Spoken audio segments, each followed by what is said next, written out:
Good afternoon, and welcome to the Economic Empowerment Subcommittee meeting. The Economic Empowerment Subcommittee was created in conjunction with the African American Task Force, which was legislation put forth by the Delaware Legislative Black Caucus and part of the Justice for All agenda. I am the chair, Representative Sherry Dorsey Walker, and without further ado, I'll turn it over to Ms. Del Callo to call the roll of the subcommittee members. Thank you, Representative. I will start with you, Madam Chair. Representative Sherry Dorsey Walker. Present. Siobhan White. Present. Charlie Weatherspoon. Present. Kyle Myers. Present. Louie Morley. Present. Dr. Melinda Hudson. Present. Representative Larry Lambert. Dr. Dan Young. Present. Dr. Brittany Hazard. Clay Hammond. Eunice Guamesia. Derek Deadweiler. Secretary Carol Hubbard. Present. Karen Burton. I'm sorry, present. Representative Michael Smith. Representative Bill Bush. Representative Medina Wilson Anton. Okay, Madam Chair, we have 9 members present. We're still one short of a quorum. I think we lost Representative Bush. Thank you. I believe I just received notification. There are 2 who are trying to join. So just wanted to bring that to your attention, Ms. Del Callo. Thank you. I will make sure I'm looking at the attendee list. Thank you so much. We can move to the next slide, please. Thank you. The one after that one. We'll come back to this one. Thank you so very much. Many of us have been having conversations about the necessity to bring Black-owned banks to the state of Delaware. And thank you very much to committee member Kyle Myers for bringing Mr. McDonald and Jamie Collins to our attention. Mr. McDonald is the Executive Vice President of Corporate Strategies and board member of Liberty Bank. And Jamie Collins is the Senior Vice President of Strategic Initiatives for Liberty Bank. What I would like to do is give them an opportunity to talk about ways in which Liberty Bank can find their way into the state of Delaware and how we as an economic empowerment subcommittee can be helpful to this initiative. Mr. McDonald and Ms. Collins, the floor is yours. Sure. Thank you all for your time today. Good afternoon, everyone. So Liberty Bank, we're based out of New Orleans, Louisiana. We've been in business for 49 years, and we have locations in 11 different states. We are the largest African-American owned bank in the United States. And we've done over 12 acquisitions of either failed or merged institutions in our history. In order for us to grow our platform into your market, it was mentioned early on that we would need a form of commitment of deposits as well as loans in order for it to make economic sense for Liberty Bank to come to your area.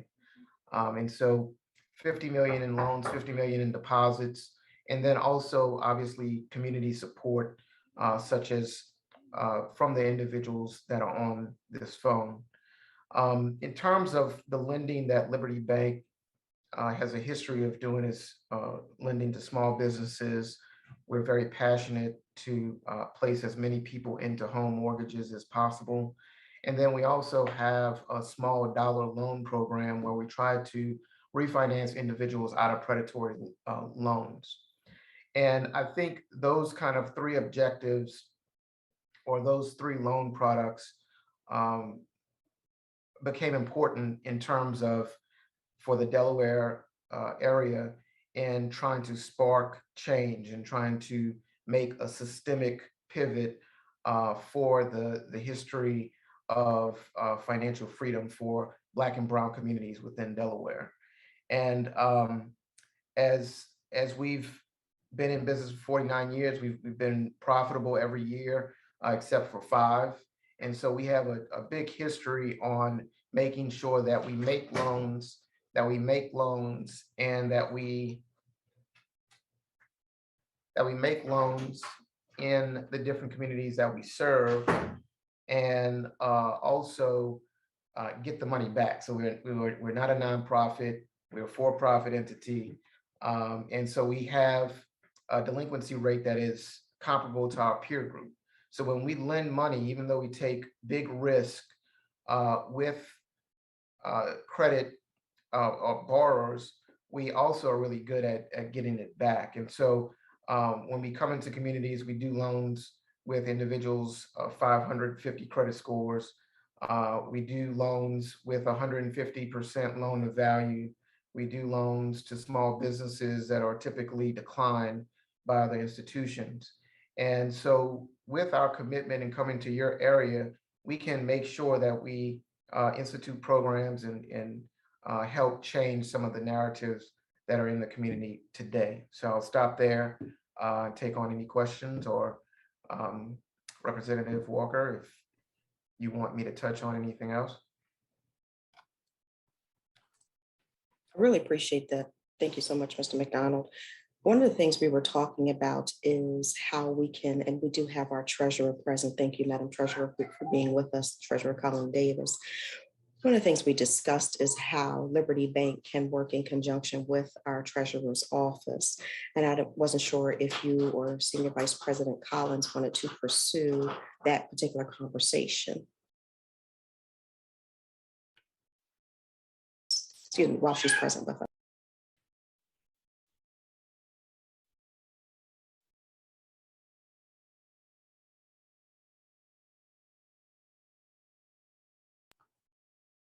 I'm sorry, was everyone able to hear me? Sorry about that, if you weren't. Thank you, Mr. McDonald, for that presentation. What I was mentioning is, since we have our treasurer with us, Madam Treasurer Colleen Davis, if we could talk to her about how Liberty Bank can work in conjunction with the treasurer's office to possibly create some opportunities here in the state of Delaware for your company. Sure. So as I mentioned earlier, at a minimum, $50 million in deposits and $50 million in loans. And so it's sort of mentioned that there's a possibility you may be interested in filling that bucket with the $50 million in deposits. And although we don't want it from sort of one source, we have to make sure that it's coming from a diverse resource.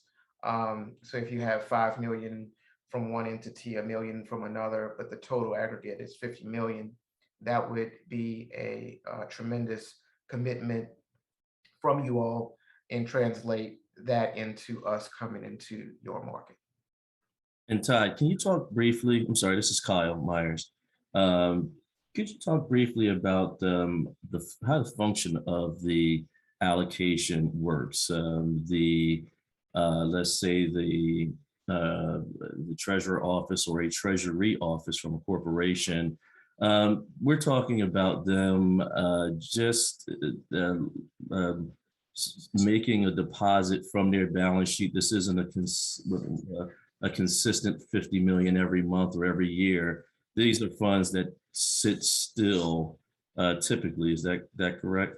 Correct. No, thank you for bringing that up. So the 50 million in deposits can be in accounts that stay here. So we really need sticky deposits. We could do payroll accounts or certain operating accounts where the average balance is maintained, but this is not a reoccurring ask on a monthly basis or annual basis.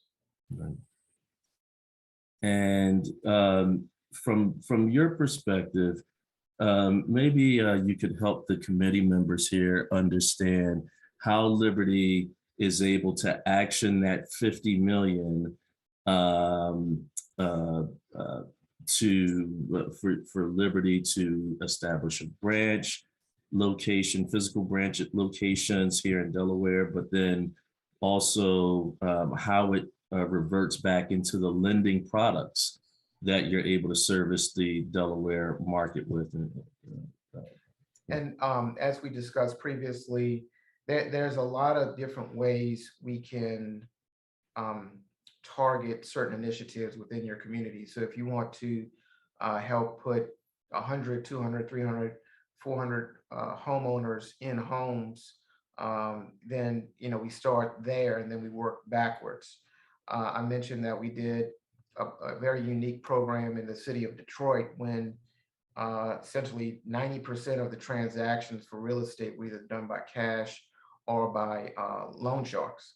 And when we came into Detroit, they had a lot of blight in the urban areas that we were a part of.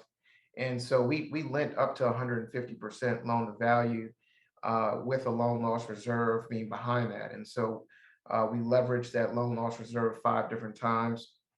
We leveraged it, and we only had one loan to go bad within that program.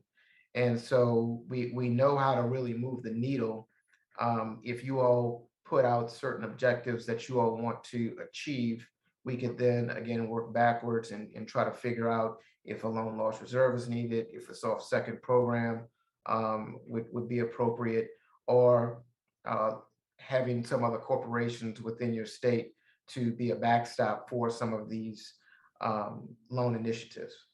And so if I'm to understand what you just stated, that in Michigan, in Detroit, you were able to work with one of the governing bodies in terms of a deposit, set up a loan loss reserve fund that enabled you to fund approximately how many mortgages would you say were rolled into that?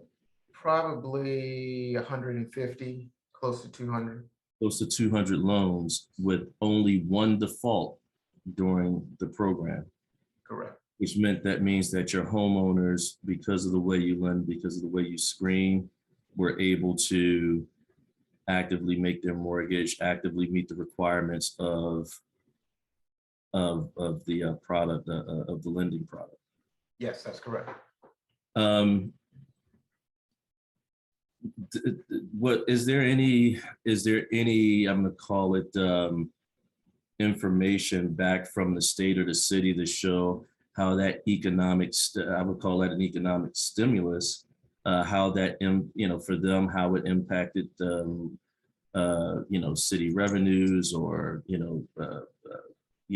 obviously if you're talking about during the time period that the motor companies were shutting down, you're talking about providing stability to a community that had just lost their, top employers. Correct. And Correct. but can you talk a little bit about what that meant for them, at least from your findings? So to be very transparent, as a for-profit bank, we typically don't do a lot of research on showing the economic impact. But if you want to do simple math, we can add up the total loans, because most of these properties were all blighted, so they were not on the tax rolls. Mm-hmm. And so if you want to do simple math, you could kind of back into what the economic impact was from a tax standpoint. And then if you want to do a total number of dollars in terms of construction or renovation value, we could sort of compile that then. And I say that because as a for-profit entity, a lot of minority depository institutions were focused on moving the needle and being the impact that we know how to be, rather than documenting a lot of our activity, because we're not recipients to grants. Sometimes we receive grants. Nowadays, within the last 18 months or so, we've been receiving certain grants, but a lot of companies and a lot of organizations kind of think that we're a nonprofit, but we're not. And so, we don't have a number of jobs created and stuff like that. We would love to, and we're actually getting to that point, but we're so head down on making sure that we do the business that we know how to do every day. So my apologies on not being able to share that direct impact. No worries. And then you mentioned that a number of 150, 200. How did you guys establish a target? Was that just in conjunction with the with the state's office, the city office? How did you determine? So it was a partnership that we had with the Detroit Land Bank. Mhm. And so they had, I think, over 10,000 properties that were out of commerce. And so um, they had certain initiatives that focused specifically on downtown Detroit. Mhm. And then we were part of the initiatives that focused specifically on Black and brown neighborhoods around the Detroit downtown area. And so when they specified, okay, neighborhood A, B, and C are going to be the main focus, then we started marketing to those individuals, passing out flyers, doing events, trying to make sure everyone knew about the program, one, and then two, that they trusted a bank, because a lot of times in these communities, the trust factor is not there. And so being a Black-owned institution, we had history within some of those communities, and we were able to bring a fair share of borrowers in the door. I see the state treasurer has her hand up. Thank you, Mr. Meyer. I was just about to call on her. Thank you so much. State Treasurer? Yes, thank you so much. Mr. McDonald, I really appreciate that you've come on today, and I apologize that that I can't be with you a little bit better. I hadn't had a whole lot of lead time for this conversation, but would be happy to continue it offline if the opportunity is there. But I just wanted to ask a couple of questions. As you mentioned that the $50 million sort of deposit is, you're looking for multiple smaller sources. And so I am wondering if, based on that, you're, the sort of perfect vision of what this might look like would be to utilize the Treasury office as a fundraising partner almost, and this would be kind of an economic development initiative. Is that how this has been done elsewhere? Yes, correct. And so a lot of organizations will come together, for-profit entities, they'll have churches and whatnot, and we could kind of specify which industries we would like to target for these deposits. Again, we can't put all of our eggs in one basket. So if we have 10 major corporations that park $1 million each, if we have some of the bigger churches park deposits and keep their operating accounts with us, some of the major corporations may have a payroll account with us. So once we start to sprinkle all of that together, it really does add up quickly. And then we could start deploying those deposits in the form of loans.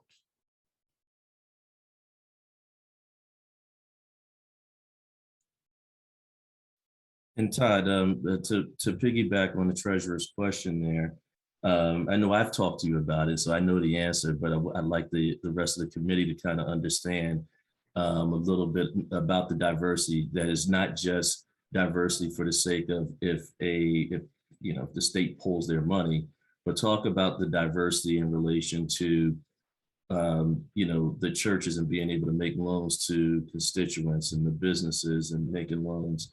Can you talk a little bit about that, please? Sure. So, churches are a really big part of our business model. They're not the only part of it, but it all comes together because when you have church leadership in organizations like that lead thousands of people, they're actually touching the individuals that we want to impact. And so, as I mentioned, with the predatory loan refinance product that we have, when we take someone out of a 400% or 500% interest rate loan, it immediately increases their monthly cash flow. And so when you start expanding that to churches, to nonprofits, to even large corporations, employees, then it truly makes a systemic difference in a community such as yours. And we do a lot of these presentations with a lot of major corporations, and we always go back, well, how many people that you employ are homeowners? Is that 50%? Is that 60? Is that 70? Well, then how do we help the 30% in your organization become homeowners? You know, a lot of people think that the predatory loan products are only in low-income communities. I mean, I've seen it firsthand where doctors, lawyers, even judges have had predatory loan products, and we've helped them refinance out of those debt traps. So it's really within most organizations that these opportunities for us to do good exist. We just need partners such as yourselves to help us tell our story, tell the products and services that we have and why we have them and how we can use them.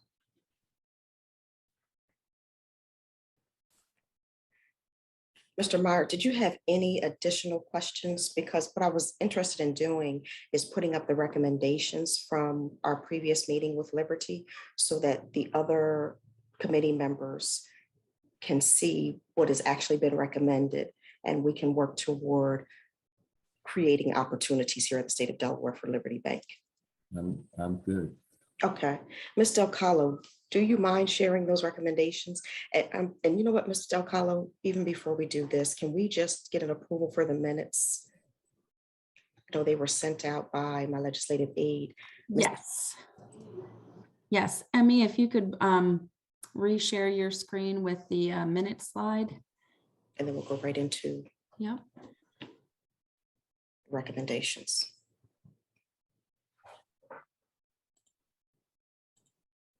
And so I guess my first question is, does anybody have any changes to the minutes?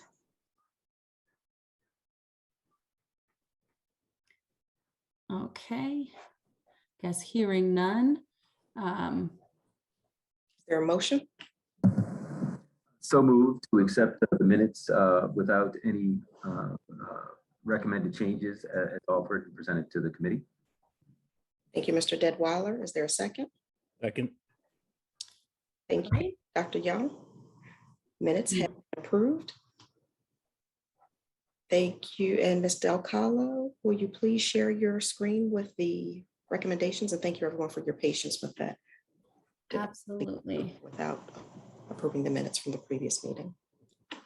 So I want the text to be large enough for everybody to see. So how are we doing with the size of the text?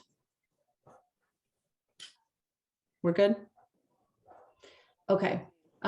So I have been helping Representative Dorsey Walker and a couple other legislators and members of the subcommittee to come up with some draft recommendations that would facilitate Liberty Bank coming here to Delaware. And so we have 3 recommendations that sort of work in tandem with one another.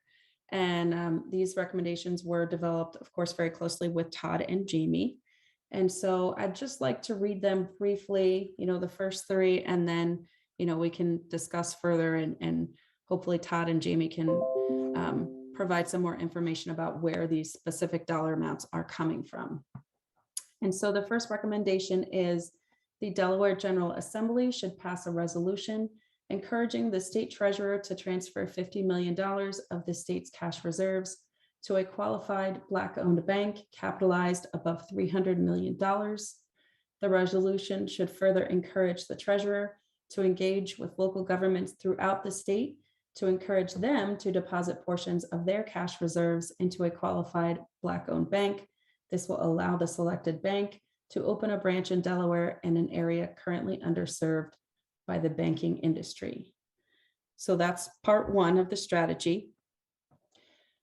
The second part is the Delaware General Assembly should pass a resolution encouraging the governor to establish a soft second mortgage assistance program in order to help low to moderate income borrowers purchase a home. The soft second mortgage assistance program should consist of $6.5 million in funds, which would support 100 home buyers at a value of $65,000 per mortgage. The program should be created using available funding, which may include federal stimulus funding under the CARES Act and the American Rescue Plan Act. And then there is a part 3. the Delaware General Assembly should pass a resolution encouraging the governor to create a loan loss reserve program in order to protect lenders from the risk of borrowers defaulting on their home loans. This will incentivize lenders to offer mortgages to borrowers who might not otherwise qualify for a loan. The loan loss reserve program should consist of $5 million, which would provide insurance to lenders for up to 160 defaulted mortgages at a value of $150,000 per mortgage. The program should be created using available funding, which may include federal stimulus funding under the CARES Act and the American Rescue Plan Act. Obviously, that's a lot of information, so we should go over it. I will note that there is a fourth recommendation that we will get to, but that is not directly related to bringing Liberty Bank to the state. So we will save that for later. So I'm going to scroll back up and yield back to Representative Dorsey Walker.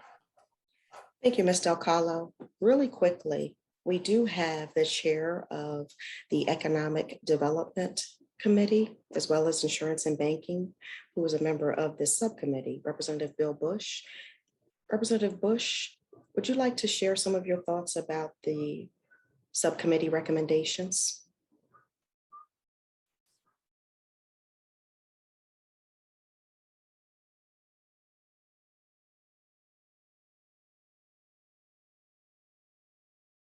Representative Bush, just checking to see if you're able to hear us.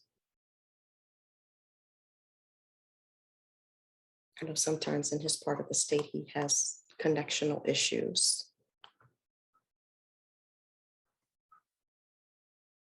I'll circle back to him. I'll leave the floor open. I know Dr.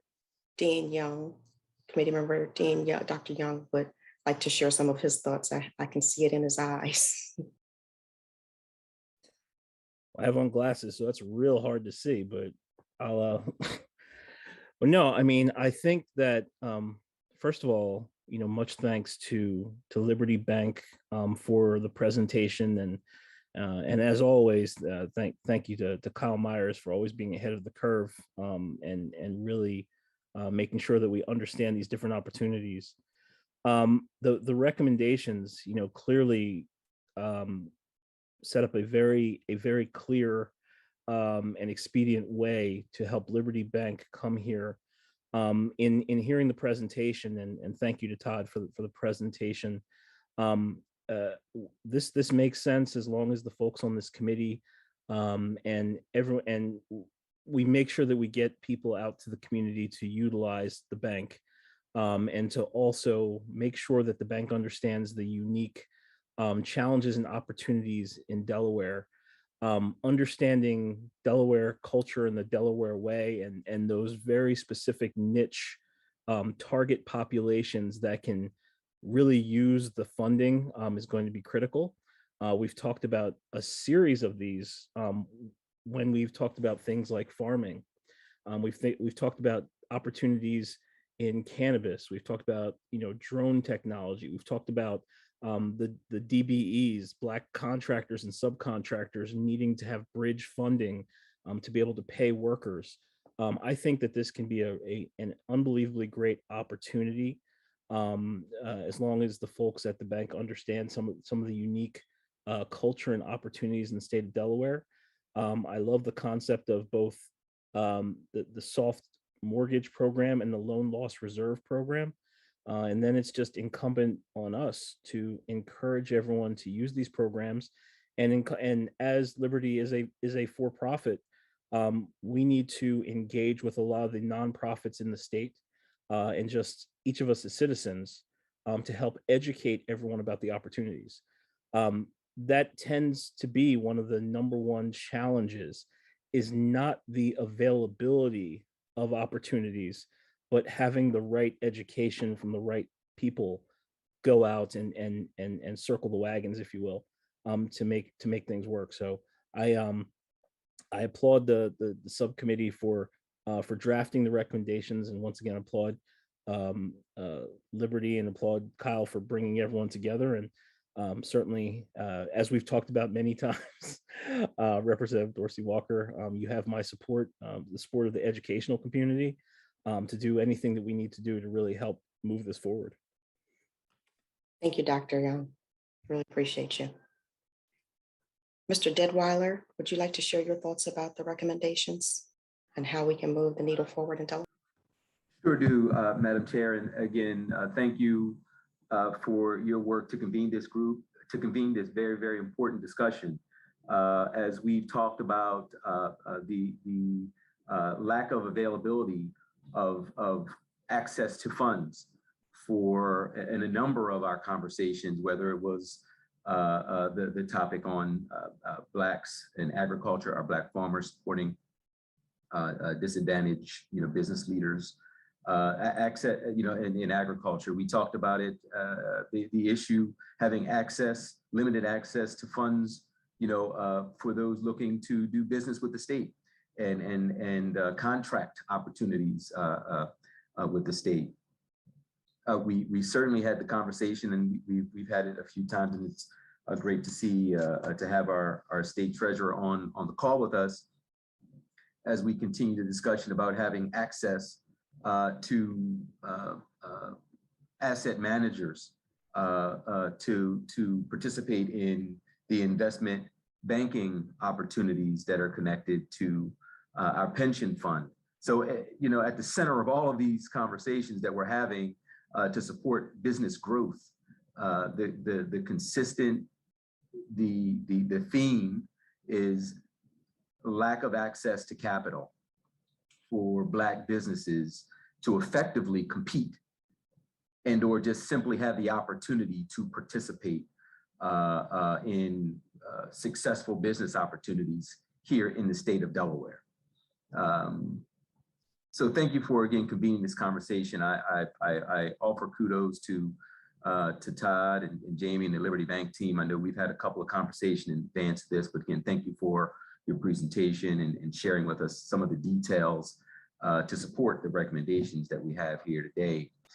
So I mean, I won't say a whole lot more other than, there's an obvious theme here when we talk about wealth creation and the support of Black business, Black-owned business development here in our state, and having access to capital, having the opportunity to simply compete is at the forefront, and I see that reflected in the recommendations that we have drafted here for this opportunity. So not only from a resident standpoint, but also having access to the ability to buy a home, but also to support our Delaware businesses where needed, and having this diverse group offer decisions that offer that access to capital that we don't currently have. And the last thing I will say, understanding that the resolutions are targeting the state treasurer's office for very specific asks. The resolution that we're being asked to agree upon targets the governor's office and the executive branch for very, very specific asks. I believe that the work is going to need to be cross-functional. So I believe that the governor is going to have to play a role and be invested in the idea that, the transfer of this 50 million is going to be important as we are looking to the state treasurer for that support. The governor needs to be involved and supportive, and his team as well. And in like fashion, as we think about the resolution focused on the governor to support that soft second mortgage assistance. I believe that the state treasurer's support, acknowledgement, and involvement to encourage the governor to move forward and support that type of program is going to be required. So again, I think the conversation that we have are properly reflected in the recommendations that we have listed, but I would add the opportunity for that cross-functional support from both the governor and the state treasurer's office by way of the Office of Management and Budget, who has a good sense of, I should say a great sense of what our state's financial outlook and forecasting the work that occurs. So again, I applaud you, I applaud the team for helping to develop these that I think are properly targeted. So that's all from me. Thank you. Great work, team. Thank you, Mr. Detweiler. And Sir Charlie Weatherspoon, banking and finance is your thing. Yeah, I mean, I like what's going on. I worked at one of the top 15 banks, so this is a unique opportunity. I know a lot of people are doing a lot of different things right now. I know out of Arizona, they're working with some of the Jewish community to create a loan fund just for folks who need 500, dealing with predatory lenders, things of that nature. And we've done some things with them. Some of the athletes have done things and put their money there, but you also get returns back. So they're just pretty much doing regular investment kind of things. But I think the recommendations are right on point. But as Rick mentioned, it takes a village, and we're dealing with village kind of issues. So everyone has to come together. I think a lot of praise to the committee and to those who came up with the recommendations, because it's going to take everyone, not just the government, as mentioned about the treasury and things of that nature, but also the private sector. So it's getting the DuPonts and people like that involved also, because it's at the end of the day, they're going to put their money somewhere. So I think it's a collective issue, and it has to be dealt with that way for sustainability. Thank you, sir. Ms. White, from your perspective and the role that you play with the state of Delaware, would you like to share your thoughts about these recommendations and how we can work collectively to bring liberty to the state of Delaware? Absolutely. I just want to first thank Mr. McDonald for the presentation, and thank you, Kyle, for bringing Liberty Bank to us. But I see it every day. I work with business owners, and the number one issue is getting capital. And this will be a huge assistance to, our Black business owners within our state. But Rick, he hit the nail on the head. We got to make sure that everybody is on board with this, starting at the top and starting with the governor's office. And, I love recommendations, but I like implementation even more. So we have to make sure that we get everybody on board and have some accountability. And so thank you very much. I'm 100% in favor of anything that we can do to help our business owners in the state. And not only our business owners, but the home ownership is huge in our underserved communities. So thank you. And anything that I can do and my office can do, I'm all for it. Thank you, Ms. White. We shall be calling upon your office for the implementation. Really appreciate you. Ms. Burton, with your previous role in the Economic Development Office for the City of Wilmington, and as the former president of National Association of Women Business Owners, what are some of your thoughts regarding these recommendations and ensuring that Liberty Bank makes their way to Delaware? Well, I concur with a lot of comments that have been set forth by other committee members. This is a wonderful breath of fresh air to bring into the state of Delaware. But again, given the environment and the culture of this state, sometimes government is a little bit apprehensive on newness, and it definitely takes a village to get the information out here in advance. There are so many opportunities, as I was thinking about and listening to the presentation given by Todd, thank you so much, on when you focus on the churches. In Delaware, we have 3 counties, and in each one of the counties, the needs is different from a business aspect and even residential. So the community is just different, but there's great opportunities for you to tap into so many other organizations that could assist in providing depositories into this Black-owned bank. And one of them are homeowners associations. They specifically in Kent and Sussex County. And then in Newcastle County, The government actually instituted a program a while back, whereas they actually govern over all of the income that's received from homeowners associations, and they monitor it for them. So I want to make sure that you tap into that, because that's a nice sizable piece. I'm the president of my homeowners association, so I know where the depository is right now. And as president, I'd like to talk with you offline to actually move our funds right now into your bank, even though it's at a different location. And I like to do that offline to just let you know how fully supportive I am in your role in having a presence here. Great. Thank you for your commitment. Mhm. Look forward to speaking with you offline. Yes. And Thank you, Ms. Burton. I'm sorry, Rep. Dorsey. I wanted to make the plug for Ty, because Ty's a professional. He shouldn't have to say it, so I'll say it for him.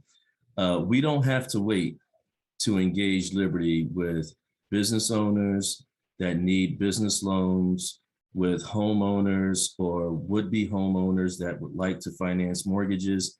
Todd and his team have already been very helpful to all of the referrals that I have personally given them. They are currently actively issuing loans in Delaware and in Massachusetts and all of these other places that I've got his team running all over the place with. So we don't have to wait to engage them in terms of business opportunities or financing opportunities. But what will what will help to bring a physical location here, so that their team can have the presence and the boots on the ground to do the work and meet with the individuals and grow that business, will be these things that are proposed in the resolution. Yes, thank you for that, Mr. Myers. And we have a pretty robust website. libertybank.net is the web address, and you could open up accounts, you can make loans all online. We fund them via wires or ACH transactions. We don't have a location in California yet, but we do a lot of mortgage lending in California. And so, with the app, you can take pictures of your checks and make the deposits via the app. And so, yeah, we pretty much have all of the technology that a lot of big banks have. Matter of fact, the system that we run on, some big banks use as well. So from the bells and whistles standpoint, you can open an account today. May I just make a comment on that end as far as an action plan, even though we know what's the draft that's been supported and recommended to encourage the state treasurers to transfer the 5 million of a reserve that's available to be transferred into a Black-owned bank to actually have a physical presence here. But in thinking about a plan and an action forward, and that there's an opportunity for us to reinforce the need to transfer this funding by start generating the presence of your bank, even if it's virtual, with the residents and the business owners in the state of Delaware. We need to come together with a plan to get the information out to them right now, so that they can start now, as you say, tapping into opening accounts, getting assistance for you for home ownership. So we'll be able to quantify the support of the state treasurer moving that 50 million in addition to whatever you're already receiving from all of the Delawareans now. Definitely appreciate that. I just, sorry, this is Colleen Davis. I just want to thank everyone for coming on today. I think, Mr. McDonald, I would love to continue the conversation offline. I noted that as I was stopped a moment earlier, there isn't an ability for me to put my email into the chat, but it's relatively easy. It's just colleen.davis@delaware.gov. And as I said, I'd love to continue the conversation. Unfortunately, I do have to drop off, but as I've shared with Representative Dorsey Walker, as well as several other members here tonight, I am really pleased and excited to continue the conversation. So thanks so much. Madam Treasurer, we thank you you. so much. And what we'll do is convene a meeting with you and the Liberty Bank officials sooner than later. I'll have my legislative aide reach out to your aide to make that with Mr. Myers. Great, I appreciate it. You guys take care and have a wonderful evening. Do the same. Thank you again for your Thank you. time. Bye-bye. I wanted to ensure that you could hear from member Louis Morley. Louis he's a Black business owner. He does oil as well as lighting. And I believe I can almost, even though he's not on screen, I can feel his energy.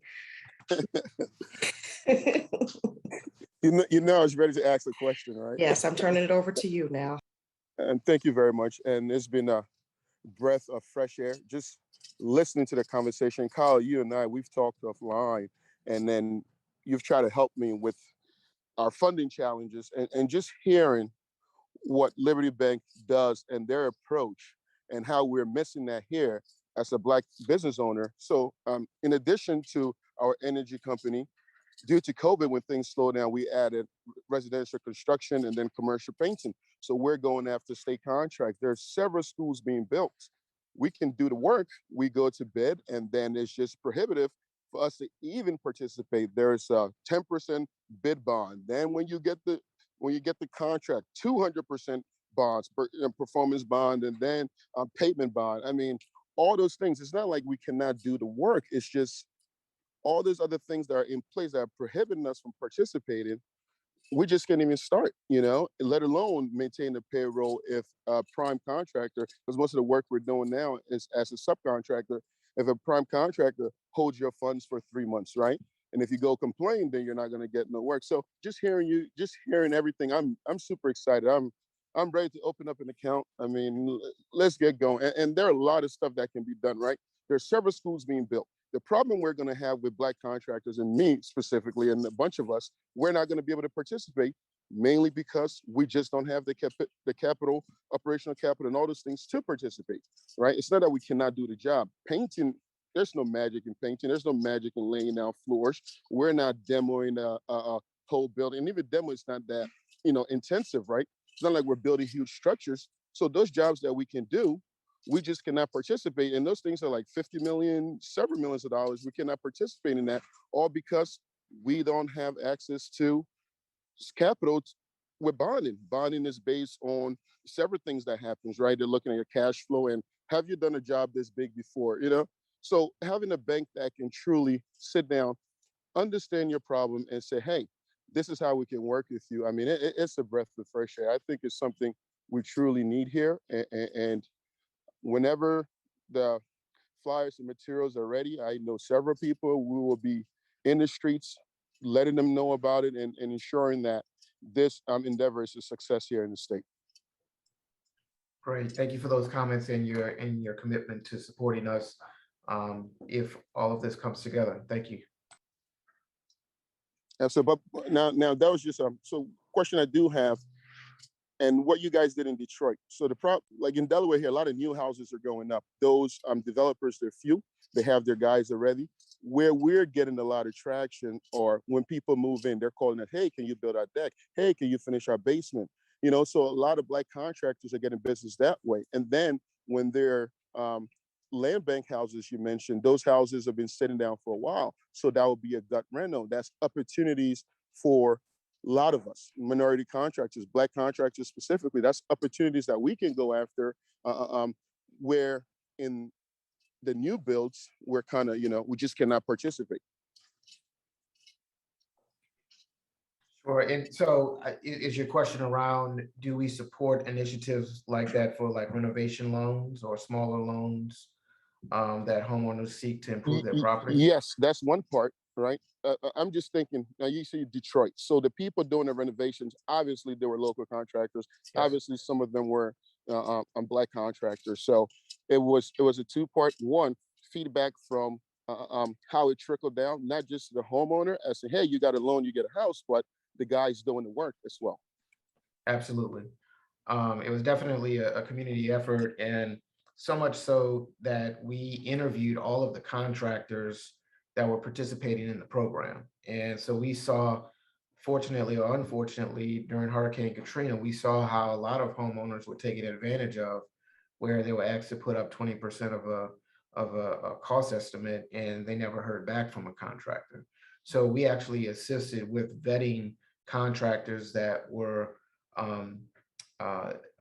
enabling this part of the community to rebuild homes that they purchased for $10,000, 3,000 square foot house, for sale for $10,000, but yet it needed 250,000 in renovations. And so, we did it on a significant scale. These were not $5,000, $10,000 renovation deals. These were major renovation commitments. And due to our experience with Hurricane Katrina, we definitely rolled our sleeves up and offered some of the nuances that went along with protecting our clients here in New Orleans when that tragedy happened. Yeah, so that's amazing. That's good to hear. Thank you so much. I'm ready for next steps. Thank you. Thank you, Mr. Morley. And Mr. McDonald, you have done a phenomenal job with your presentation. I'm just going to encourage you with one little glitch. You said if, and we work in wins because I win with this process, sir. Yes, ma'am. Yes, All ma'am. right. My apologies. Oh, no problem. I accept your apology. You have to know the lay of the land.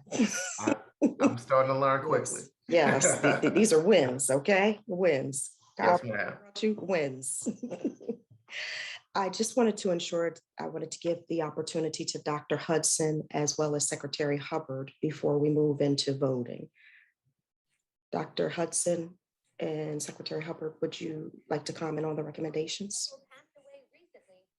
I would, and I probably don't know as much about banking as I should. So I just wanted to delve a little bit into a couple of these questions. I know that there have been efforts before to establish Black-owned banks here in Delaware.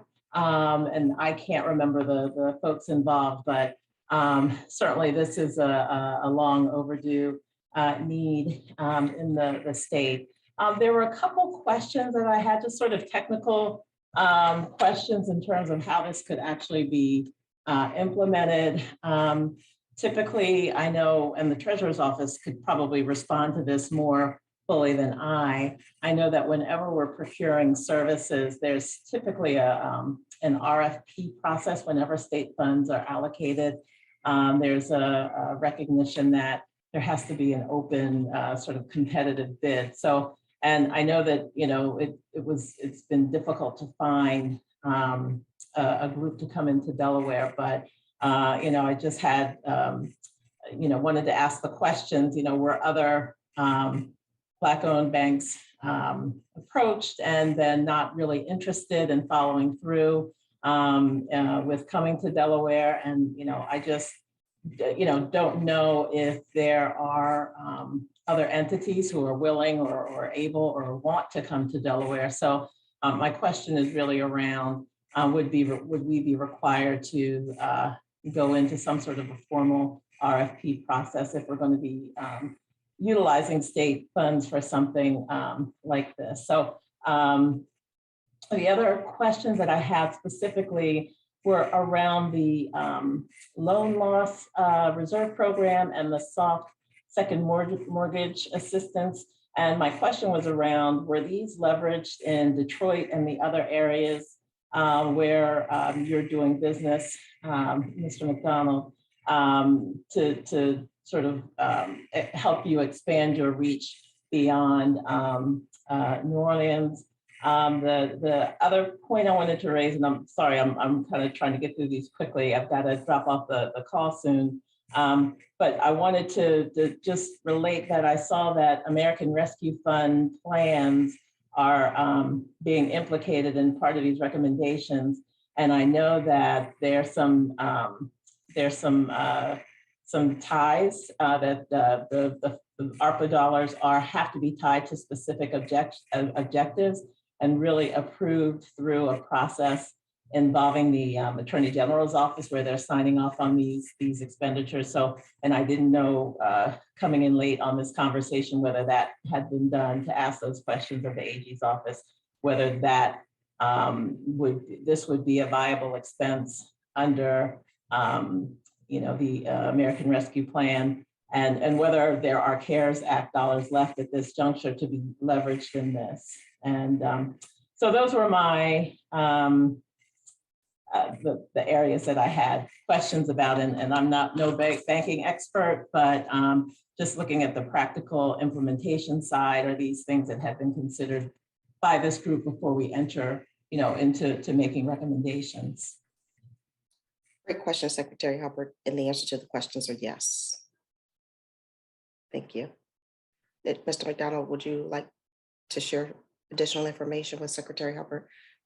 Sure. I know they do have certain funds that have to be offered to the public for RFP processes, but then they also have discretionary funds as well. I'm not an expert in terms of how Delaware has those funds structured, but in previous states that we've entered into, even cities and municipalities, they have discretionary funds that can be moved around without an RFP process.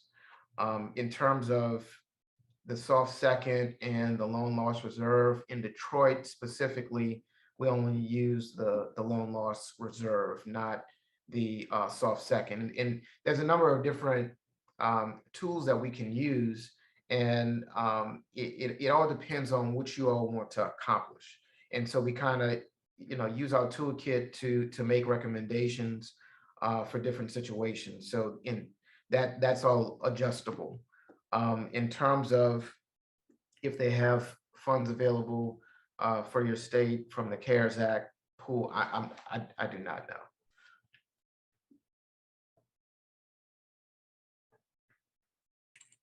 Thank you. No problem. And Dr. Hudson, thank you, Mr. McDonald. Dr. Hudson, did you have anything you would like to add regarding the recommendations before we go into voting? I don't. Good evening. I don't, Representative. I was just listening to the questions that Secretary Hubbard had insofar as the RFP is concerned, and just wondering what, myself about the benefit of if it were a process that was competitive. We have more than one Black-owned business, banking business that we were looking at coming to Delaware. The results of that process being competitive, the benefits to the residents here in the state. That's all I have. Well, and I'll just share it. The more Black-owned banks, the merrier. We actually do a lot of business amongst ourselves. I'm not sure if you all saw, but the Atlanta Hawks refinanced their training facility, $35 million facility in Atlanta. And I believe it was 8 of us that all participated in that transaction. So we all have really good relationships with one another. And if you could bring more of us to the table, we encourage that. We can do a lot more when there's more of us at the table. So that is not a deal killer for us. Typically, we do not compete with one another. If anything, we combine forces and collaborate.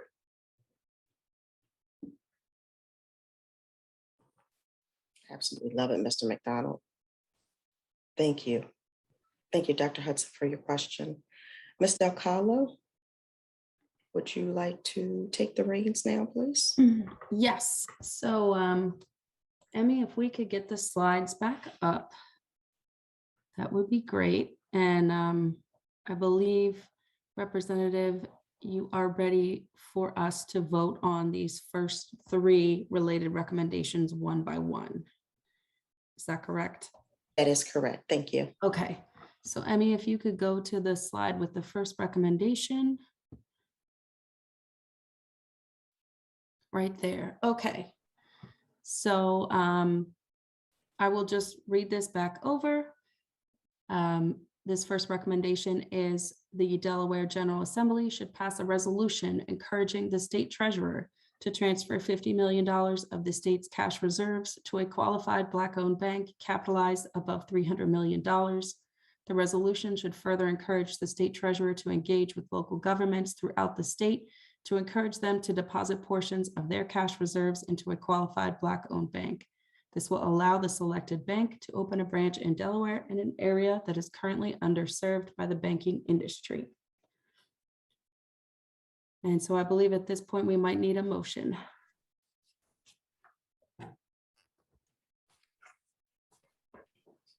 Make a motion to enact this this piece of resolution. This is Rick. I'll offer a second. Okay, at this point, I will go through a roll call. So I'm just going to call on all the members that are currently present. Representative Dorsey Walker, Yes. Siobhan White, Yes. Charlie Weatherspoon, Yes. Kyle Myers, Yes. Louis Morley, Yes. Dr. Melinda Hudson, Yes. Dr. Dan Young, Yes. Rick Deadweiler, Yes. Secretary Carol Hubbard, Abstain. okay, Karen Burton, Yes. yes, and Representative Bush, I don't think he is on the call any longer. There's And connectional issues. yes, and so the vote count is 9 voting yes and 1 abstaining. So the motion carries and the Motion carries. recommendation is approved. Thank you, Ms. Del Carlo. Would you like to put up the second recommendation, please? Yes. Okay, so this second recommendation. I'm sorry, again, Ms. Del Carlo, it looks like Mr. Oh, sure. McDonald raised his hand. Sure. Yes, I just wanted to make one comment on the second slide. It should read, the program should consist of 6.5 million in funds, which could support 100 homeowners up to 65,000 in mortgage assistance. So the 6.5 million could be leveraged into more mortgages than 6.5 million. And I if you, see. Okay, so I think we'll go, I'll share my screen so I can kind of live edit this so that we're voting on the exact language. So one moment.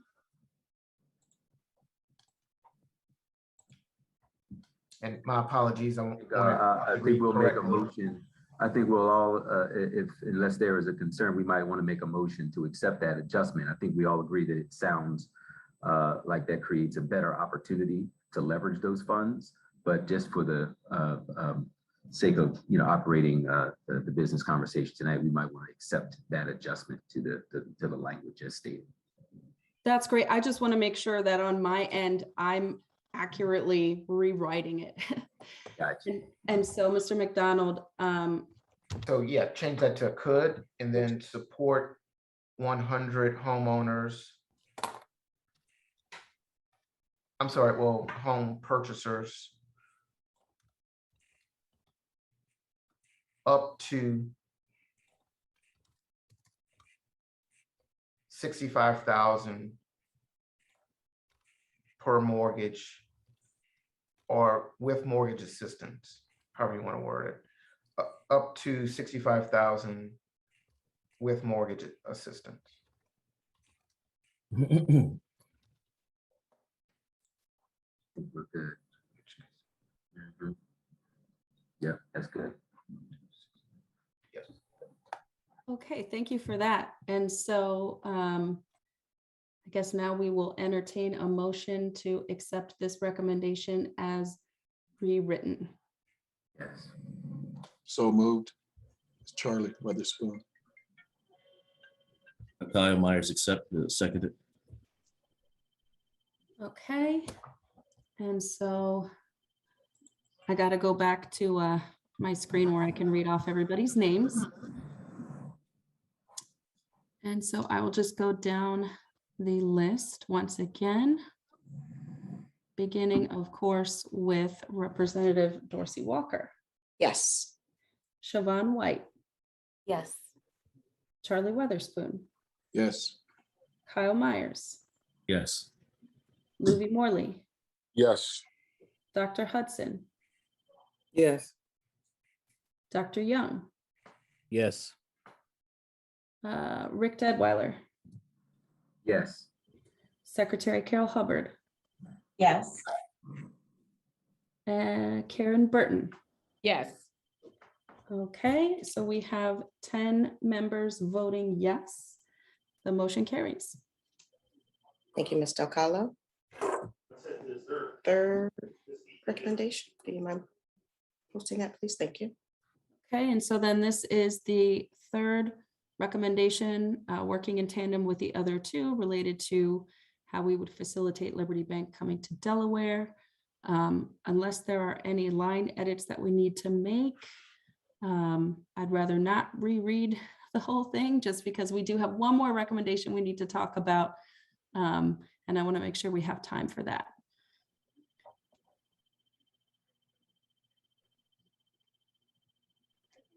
Is there a motion to approve this recommendation? So moved. And was that Rick? Yes, Rick Deadweiler, so moved. Mhm. Is there a second? Louis, second. Okay, great. And if we go back to the attendance slide, we'll do this one more time. Representative Dorsey Walker, Yes. Siobhan White, Yes. Charlie Weatherspoon, Yes. Kyle Myers, Yes. Louis Morley, Yes. Dr. Hudson, Yes. Dr. Young, Yes. Rick Deadweiler, Yes. Secretary Hubbard, Yes. Karen Burton. Yes. Okay, we have 10 members voting yes, the motion carries. And now we can get to recommendation number 4. And so this fourth recommendation is related to the investment of the state's pension funds. And many thanks are due to Kyle Myers for helping me to come up with the language of this because I am not a finance person. So I will first read the recommendation and then give a little bit of context. So it reads, whereas the results of the 2020 census indicate that 24.7% of Delawareans are Black or African American alone or in combination with another race, and whereas independent analyses indicate that the 2020 census undercounted the country's Black population by as much as 7%, the Delaware General Assembly should pass legislation requiring the Investment Committee of the Board of Pension Trustees to use, to the greatest extent feasible within the bounds of financial and fiduciary prudence, Black-owned asset managers, financial institutions, and financial or professional service firms for the investment of at least 25% of the total dollar amount of the funds under its management. Now, this language here closely mirrors some language in other states. Maryland passed a similar bill in 2008. The state of Illinois passed a bill in 1996 related to using minority women and disability-owned investment firms. And the state of New York currently has a bill pending that would do the same thing. And so this has been done before. There are other states currently looking at this. And so this is a draft proposal that is tailored to Delaware based on Delaware's Black population. And so, Madam Chair, I would yield back to you for questions and discussion. Thank you, Ms. Delcalo. Are there any comments or concerns or questions from any of the committee members regarding this particular recommendation? Well written, Thank you, Madam Chair. Please allow me just a moment. I think it's well written. It accurately captures the larger discussion that we've had about the opportunity for the state to better partner with Black-owned businesses, particularly within the finance industry. We did have some conversation about the work done with the state's pension and the lack of investment. I believe the number is 16 billion or 17 billion. I hate to guess, but when you're in that range, I think I'm well within the ballpark. But nonetheless, when I talk about those $17 billion, not one of those dollars, not one of those 16, 17 billion dollars is being managed by a Black investment firm or an investment firm with people of color in leadership roles.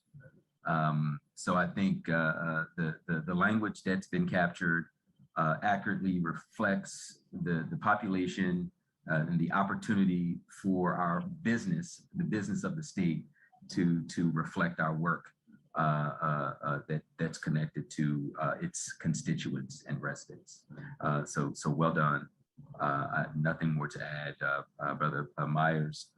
Thank you for your work on this, and you're working with Ms. Del Carlo and Madam Chairman, Madam Chair, Sherry Dorsey Walker on this very important piece for this fourth recommendation. Well done. Thank you.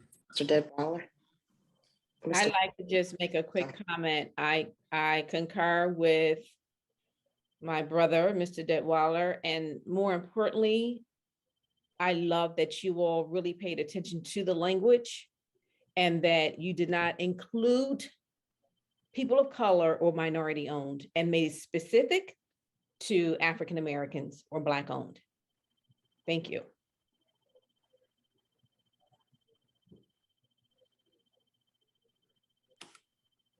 Are there any other comments from any other committee members?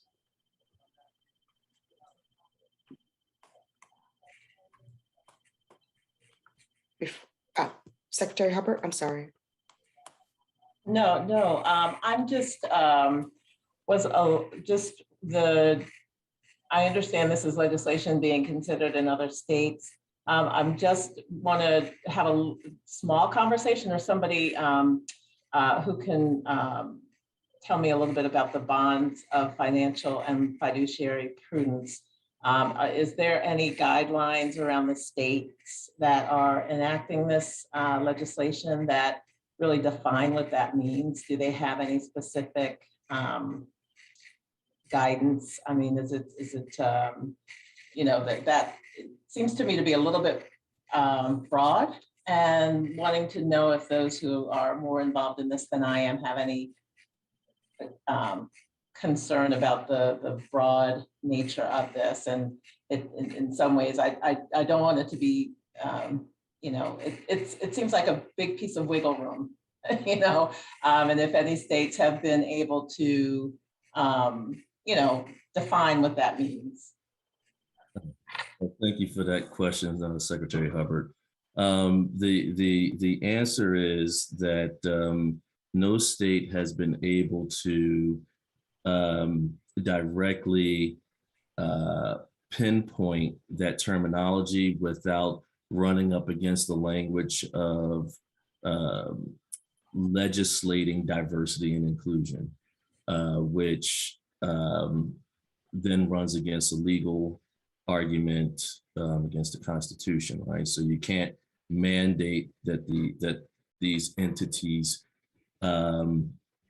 make these decisions, but what we can do is set targets and have some basic guidelines. So, for example, in the asset management business in particular, most things are governed by performance, right? Can an asset manager actually perform against its peers? There are benchmarks, there are data sources that are very common to the industry.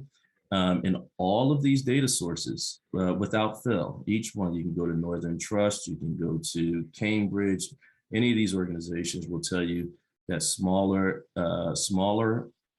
asset managers, and in particular, the minority managers, tend to outperform their peers over a market cycle.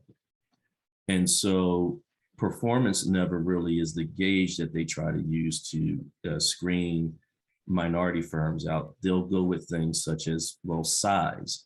Well, you've got to be some certain level or size in order for us to allow you into the fund. Now, that's where you start to get into the context of fiduciary prudence. Some organizations already have legislation on the books. City of Philadelphia says you have to be over 100 million in assets under management currently, and they can't represent any more than 20% of your total portfolio. Many of these, some of these were higher hurdles. State of California, you actually have to be over $1 billion in order to receive a direct allocation. And so some of these are really state dependent, city dependent, based on the size of the pool. Delaware's pension fund alone is 11 billion. Its cash reserves is somewhere around 6-7 billion. And so there's the pool doesn't quite measure up, obviously, to CalPERS or CalSTRS, who are 400 and 500 million, $1 billion apiece. But the threshold for Delaware actually is not established. Therefore, currently, there's no reason that they could leverage a fiduciary prudence or financial fiduciary prudence rule that should be excluding, other than to take the meeting. And having known many of the people who have tried to contact the pension fund consultant here in Delaware for the past 30 years without any success, at a minimum, they should be taking these conversations and conducting their due diligence accordingly. Thank you. And then my just other point or concern might be around the word requiring. And do we know, or have we checked any legal resources, or do other states, has that passed state constitutional muster to do that specific set aside?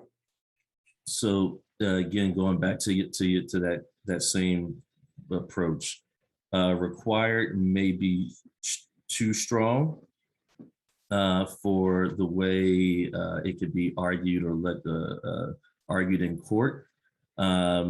What most have settled for example, in Chicago, is that the state must attempt to do business, must attempt to do 25 or 30% of its business with MWBEs. And as a consequence, the Senate holds hearings every month to point out each one of their pension systems in Chicago that does not conform or to praise those that do. Right, so, Chicago Teachers Pension Fund has been over 20% for several years now. Illinois Municipal Retirement System has not. All in the same area, but the goal is to get the must attempt to do business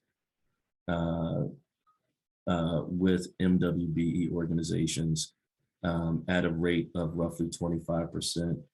I don't have the Senate Bill 606 right in front of me. I do remember that was Maryland's Senate Bill 606, SB 606. And I remember when we worked on it in Maryland,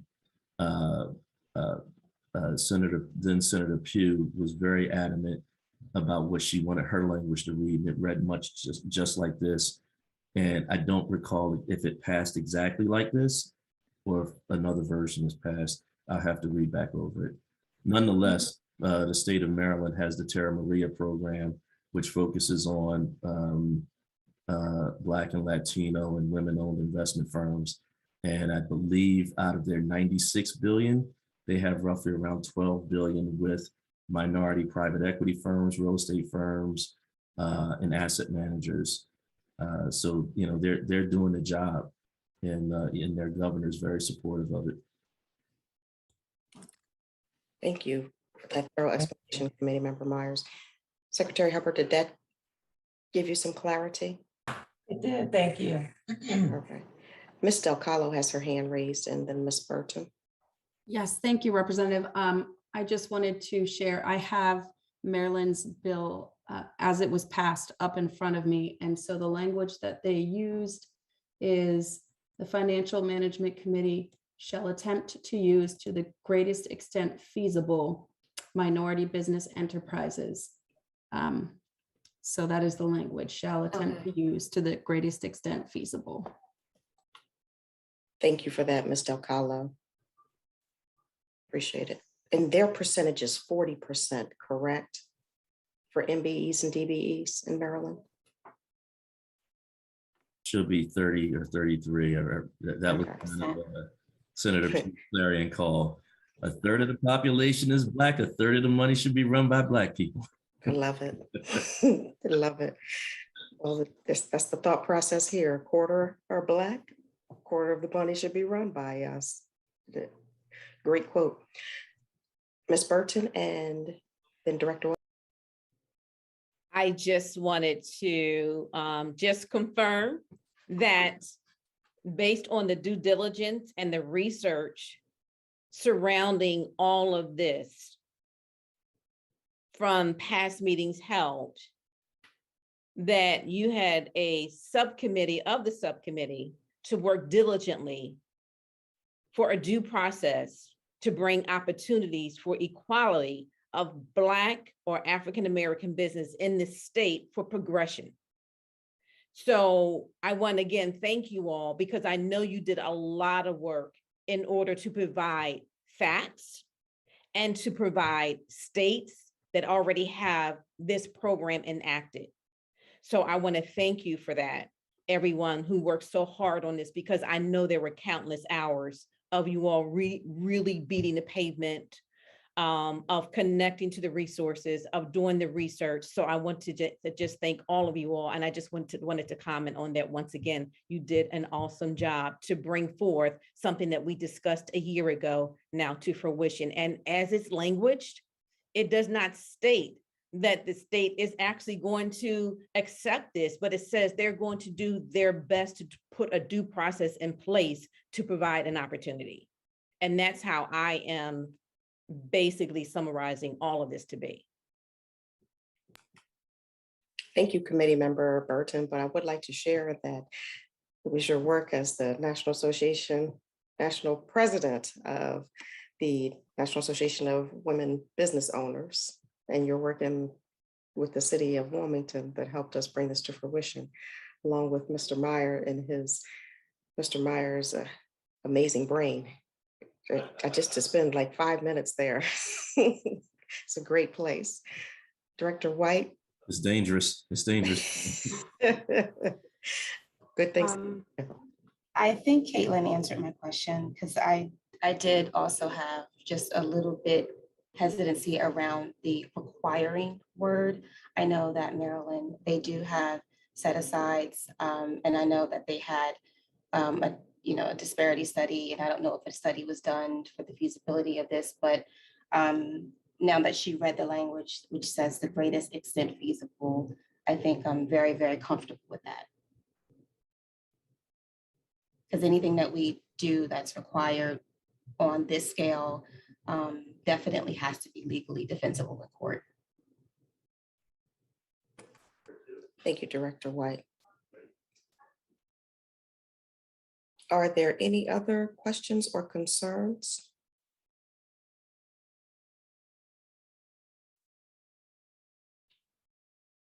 Seeing none. Is there a motion to approve this recommendation? I motion. Is there a second? Second. Ms. Del Carlo, will you please call the roll? Yes, please. Yes. Yes, ma'am, I will. Emmy, if you could just bring me the slide. Wonderful. Okay, Representative Dorsey Walker, Yes. Siobhan White, Yes. Charlie Weatherspoon, Yes. Kyle Myers, Yes. Louis Morley, Yes. Dr. Hudson, Yes. Dr. Dan Young, Yes. Rick Deadweiler, Yes. Secretary Carol Hubbard, abstain, and Karen Burton. Yes. Yes.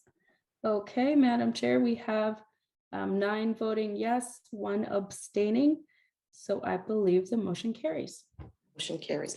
And Ms. Del Carlo, just for the sake of the formality, I'm not sure that I heard motion carries on the first recommendation, but I just want to make sure for the record, we do in fact state that the first recommendation, that motion carried. Yes, all of our motions have carried. We've had a great evening. We have one of the best. Well, I would like to just say a special thank you to our guests from Liberty Bank. You are phenomenal, and we are looking forward to welcoming you to this great state of Delaware. And Great, thank you all so much. with that, I shall entertain a motion to adjourn. Oh, we've got to allow for public comment. Oh, I'm so sorry. I'm sorry. Thank you, Ms. Del Carlo. That's why we have you. Not a problem. So at this time, if any members of the public would like to make a comment, please use the raise hand feature on Zoom to indicate that you would like to say something.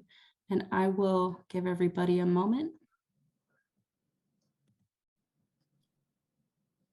Okay, I'm not seeing any raised hands. As always, you can also send public comments to African American Task Force at delaware.gov. And I yield back to Representative Dorsey Walker. Thank you, Ms. Del Carlo. If there aren't any other questions or concerns from committee members, I shall entertain a motion to adjourn. So moved. Second. Second. Thank you, everyone. Thank you to DTI. Thank you, Ms. Diaz. Thank you, Ms. Del Carlo, to all of our staff and to our guests. Thank you so very much. And to our illustrious committee members, thank you so much for your commitment to this work that we are doing. Have a blessed Thank you all. Thank you. Wonderful evening. Stay safe, stay blessed. Be blessed all. Bye.